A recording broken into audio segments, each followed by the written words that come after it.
Welcome to week 2 of Clear the Blear, Body Wellness at Your Computer. Here's what you can expect in today's webinar. We're going to start in on the idea around user friendliness for your body mind. So what does that mean? That sounds like some jargon there. It's basically, we're going to talk about the supported relaxation that I introduced last week. And as opposed to last week where we focused a bit on relaxing your body, ways to do that are some ways were familiar, like the stretching, some ways were perhaps less familiar. We're now going to put the support in the supported relaxation. So I'm going to introduce to you some very basic ideas around what I call posture configuration. We're also going to review and add to some of the Clear the Blear relaxation techniques. In other words, your stretching, some more positive talk for your nervous system, and some work with your breathing. I just want to remind you around the ground rules, because every single time you work with a Clear the Blear technique or strategy, these ground rules come into play.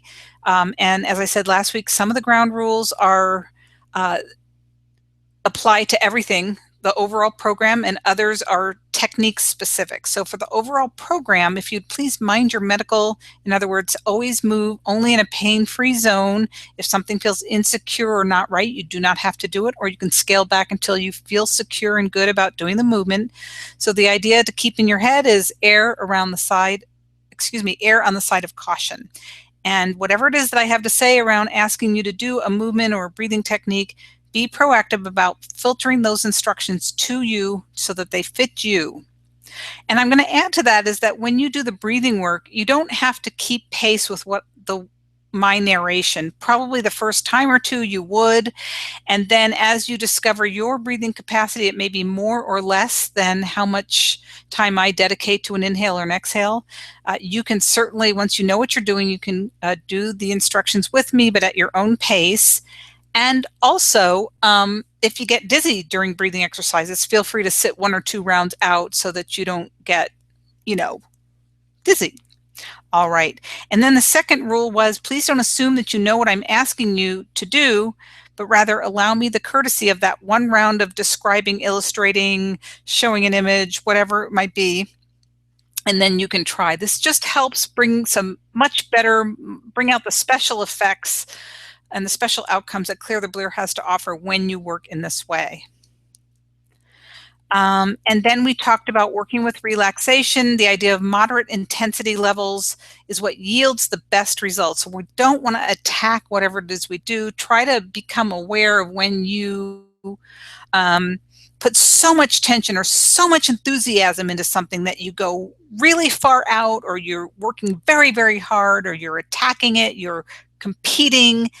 This is not what the work is about. The work is about observing and slight course corrections, becoming familiar with the tool that you are as a body sitting at the computer.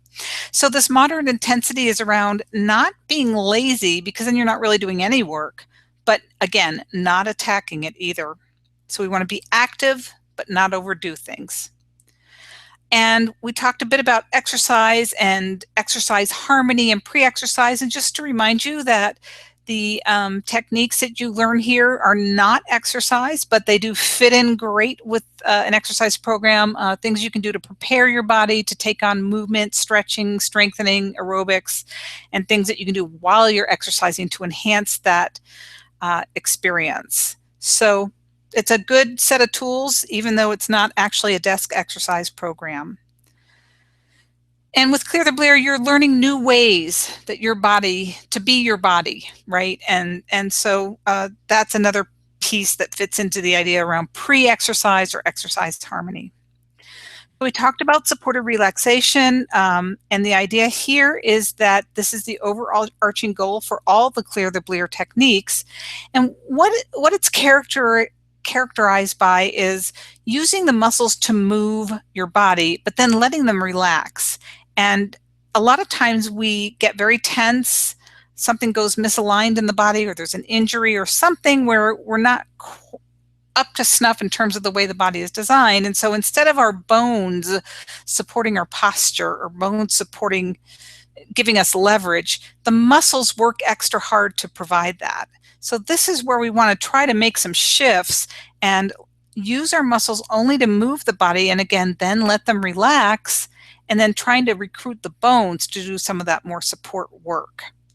And in the 21st century, we're pushing our buttons, we're sitting at our desks, we're working remotely. We've got lots of tools that help us stay sedentary and not have to work physically in order to get things done. So we have a lot of that kind of static tension that goes on around pushing buttons and getting stressed, and not a lot of working the muscles and then letting them relax and working them and letting them relax. So it's a new pattern, or a renewed pattern, that we're working on here in Clear the Blear. So instead of using muscles and bones the way we're supposed to, we all get bound up with tension. And I think we've talked about this already, but it takes energy, and that taking of energy increases the blear. To have chronic muscle tension, to be out of sync or out of alignment in your body, to be in pain, these actually are energy robbers or focus robbers. Or if they work with the mesmerization of the screen to further deplete your energy. So this is why I take a body approach, because I feel that it's extremely useful in setting you up so that your blear cannot live in your body-mind. So we're here to interrupt patterns of tension, and these tensions tend to go in all the wrong places. For example, the tops of our shoulders that we started addressing last week, and we will address again this week. And when we have this too much extra tension, a lot of times we're not even aware of it. We get so tense and you don't even realize you're doing it. But because that starts to take the body out of alignment, weakness will develop in other areas, and all of a sudden you've kind of got a regional problem, which then over time, if it stays that way, can become a whole body problem. So what we need to do is we actually need to interrupt these kind of patterns with gentle and refreshing techniques that Clear the Blear offers, so that we can have a more balanced body, have a container that supports relaxation, and the good news is it can lead to long-term positive change in the way you relate to your body. If you're so interested in that, you may find it just dawns on you one day, 3, 6, 12 months from now, and you're like, I do relate with my body better. I think I like this better. That may happen. It's happened to a number of people I've worked with. So the key here, one big thing we can all do for ourselves in terms of interrupting these patterns, and that goes along with that working moderately ground rule, is to do what we can to get out of our own way while we're working with this system. We want to let the natural intelligence and the natural design of the human body as a moving machine do much of the work for us. And the best way to do that is to not micromanage that process. And again, a lot of times we micromanage that process in ways that we're not even aware of when we do it. So,